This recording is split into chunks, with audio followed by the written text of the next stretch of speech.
नमस्कार, city channel में आपका स्वागत है। आइए जानते हैं अमरावती की कल की जो गुटखा रेड हुई उसके बारे में जानकारी। अमरावती में कल रामपुरी कैंप में 10,43,000 का गुटखा क्राइम ब्रांच 1 द्वारा पकड़ा गया, जिसकी एफआईआर गाड़गे नगर में हुई है और एक विधिवत रूप से उस पूरी कार्रवाई की रिपोर्ट दी गई। इसके अंतर्गत शामिल हुए फूड अधिकारी गोरे, क्योंकि यह खाद्य पदार्थ है और खाद्य पदार्थ की कोई भी कार्रवाई फूड अधिकारी के अंतर्गत आती है, उसकी शिकायत पर यह मामला दर्ज होता है। हालांकि कार्रवाई क्राइम ब्रांच की थी। क्राइम ब्रांच ने सूचना दी फूड अधिकारी को कि यहाँ पर ऐसा प्रतिबंधित गुटखा जो महाराष्ट्र सरकार द्वारा 2012 में प्रतिबंधित कर दिया गया था, उसका भंडारण स्टोरेज है या बिक्री के लिए वहाँ पे उपलब्ध है, ऐसा उनको बुलाया। और उस समय वहाँ पर रामपुरी कैंप में गली नंबर 1 में वहाँ पर पुलिस ने रेड की और रेड में पाया गया कि घर के कई हिस्सों में, यहाँ तक कि पलंग के नीचे तक भी गुटखा पूरा रखा हुआ था। हमारे मीडिया के लोग भी वहाँ पहुँचे तो पुलिस ने पहली बार में मना कर दिया। मना करने के कई कारण हो सकते हैं, उसमें एक गोपनीयता, घर में था, महिला थी या पुलिस को हमें जानकारी नहीं देती, बहुत सारे इसके पीछे। इसके ऊपर बाद में हम लोग चर्चा करेंगे आखिर पुलिस ने मीडिया को क्यों मना किया। अभी सबसे पहले सीधी बात करते कि रेड हुई। रेड में 10,43,000 का माल पकड़ा गया और यह पूरा माल सीज करके गाड़गे नगर पुलिस स्टेशन में रख दिया गया। आइए देखते हैं कि इसमें पुलिस ने अपनी प्रेस नोट में क्या कहा है। गुन्हे शाखा युनिट क्रमांक 1 अमरावती शहर यांनी महाराष्ट्र शासनाने प्रतिबंधित केलेल्या गुटखा मालावर पोलीस स्टेशन गाडगेनगर हद्दीत रेड करून 10,43,860 रुपयाचा विविध गुटखा माल आरोपीसह ताब्यात घेतल्याबाबत आज दिनांक 30/5/2025 रोजी माननीय पोलीस आयुक्त अमरावती शहर यांच्या आदेशाने पोलीस आयुक्तालय हद्दीत अवैध धंद्यांवर रेड मोहीम राबविणे कामी पोलीस स्टेशन गाडगेनगर हद्दीत गुन्हे शाखा युनिट क्रमांक 1 चे अधिकारी व अंमलदार पेट्रोलिंग करत असताना गुप्त बातमीदाराकडून माहिती मिळाली की रामपुरी कॅम्प अमरावती येथे एका राहते घरात महाराष्ट्र शासनाने प्रतिबंधित केलेल्या गुटख्याची साठवणूक केलेली आहे। सदर माहिती खात्रीशीर असल्याने गजानन गोरे अन्न सुरक्षा अधिकारी यांना फोनद्वारे माहिती देऊन पंचासह रामपुरी कॅम्प येथे रेड केली असता राजेश भगवानदास केसवानी यांचे स्वतःच्या मालकीचे राहते घरात 2 बंद खोल्यांमध्ये बाजीराव गोल्ड 1,746, पानपराग सुप्रीम 421, पानपराग प्रीमियम 50, नजर 9,894, नजर 5,164, नजर प्रीमियम 62, हॉट पान मसाला 80, नागपुरी प्रीमियम 330, विमल 434, बाजीराव निळे रंगाची 105, पान बहार 175, 777 पान मसाला 55, विमल मोठी 29, पान रसिया 115, राजश्री 75, अन्नी गोल्ड 935, V1 तंबाखू 434, मस्तानी तंबाखू 1,746, H5 तंबाखू 80, जोल्ट तंबाखू 120 असा विविध प्रकारचा गुटखा एकूण किंमत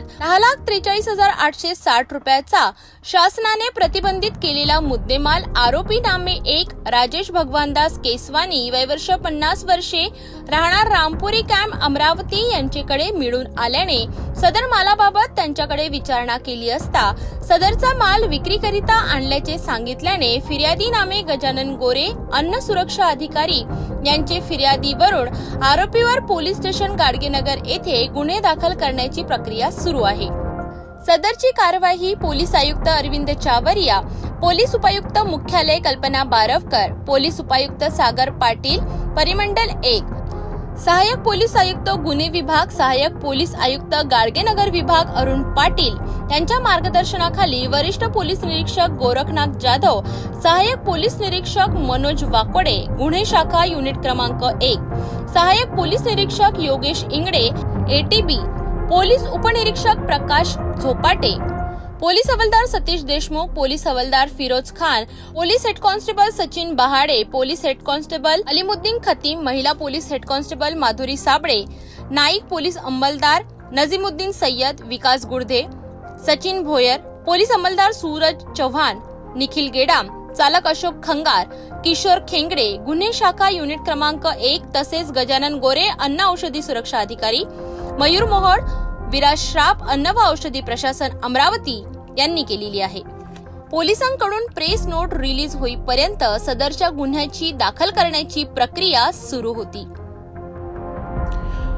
तो ये था पुलिस द्वारा दिया गया प्रेस नोट, जो हमेशा पुलिस कहीं पे ऐसी कार्रवाई करती है तो उसके कुछ फोटो, कुछ थोड़ा सा वीडियो और ये सारी चीज़ें मीडिया वाले को देती है. जो पुलिस वालों ने उसमें लिखा वह हमको दिखाना होता है. हम उससे आगे जाना चाहते थे, इसलिए मीडिया के कुछ लोग वहाँ पहुँचे, जो कि पुलिस द्वारा मना किया और बाद में लेने दिया. मैं ये बताया कि इस मैटर को हम लोग बाद में देखेंगे. इसमें हमने देखा कि पुलिस ने विभिन्न धाराओं के अंतर्गत अपराध दर्ज किया. थोड़ा आइए डालते हैं कि कौन सी धारा है, क्या क्या काम करती है. इसमें खाद्य सुरक्षा मानक अधिनियम 2006 की धारा 59, जो असुरक्षित भोजन, खाद्य पदार्थ, पेय पदार्थ जो भी हो, यदि वो किसी के लिए नुकसानदेह हो, उस आशय से बेचा जाता है और बनाया जाता है, उसका भंडारण किया जाता है, तो इस जब ऐसी स्थिति आती है तो धारा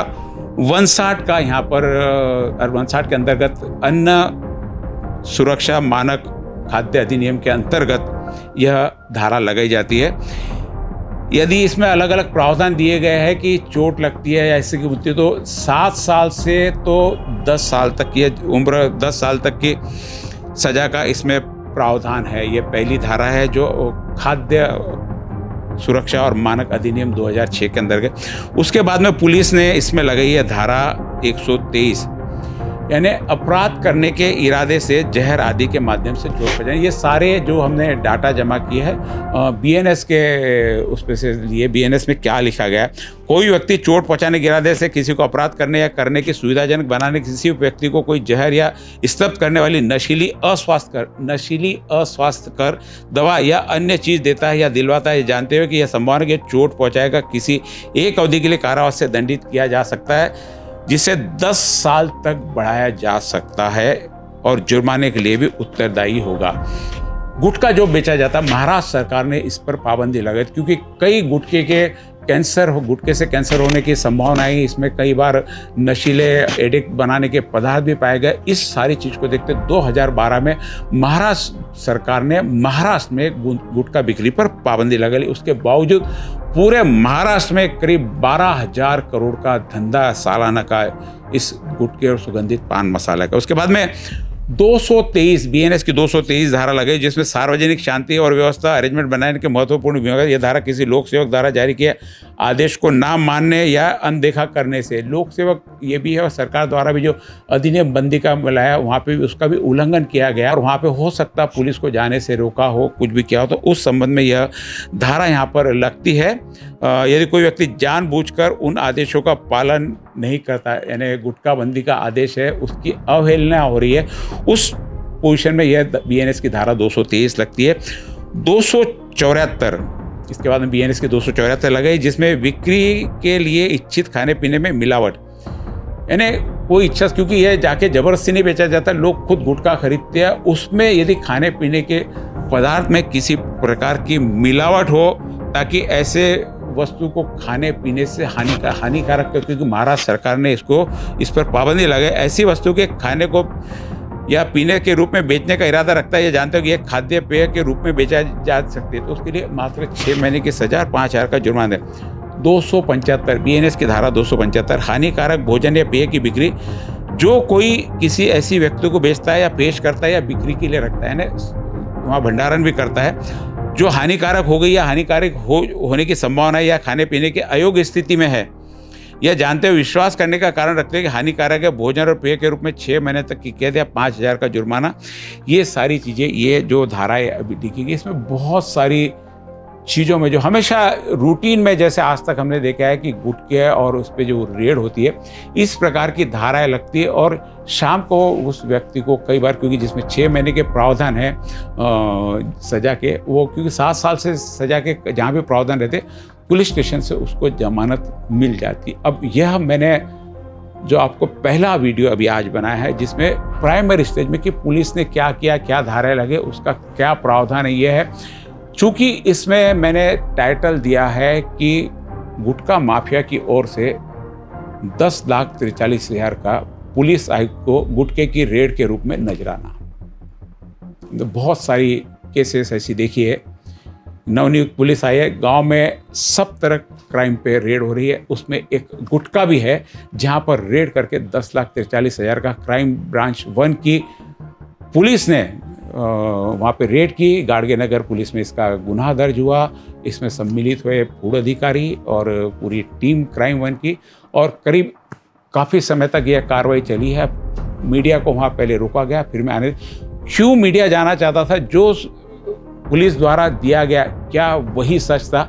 देखते हैं इस अगले एपिसोड में कि मैंने यह नजराना क्यों कहा। आपको आने वाले एपिसोड में इस बात की पूरी सिलसिलेवार जानकारी की गुटखा क्या है, पुलिस की क्या भूमिका होती है, फूड अधिकारी की क्या भूमिका होती है, इसमें सरकार की क्या भूमिका होती है, जनता की क्या भूमिका होती है, बेचने वाले की क्या भूमिका है, खाने वाले की क्या भूमिका, और किस प्रकार की कार्रवाई होनी चाहिए ताकि इन चीज़ों पर कहीं तो भी इस पर सही में प्रतिबंध लगे। लेकिन कार्रवाई महाराष्ट्र, अमरावती नहीं, पूरे महाराष्ट्र में कहीं कार्रवाई नहीं होती। क्या कार्रवाई होनी चाहिए इसके बारे में विस्तृत से एक वीडियो में आपको मैं बताते जाऊंगा। अमरावती में, अकेले अमरावती जिले में 400 करोड़ के ऊपर का सालाना इसका व्यवसाय है। देखते रहिए अगले वीडियो में गुटखे की पूरी सिलसिलेवार जानकारी। नमस्कार।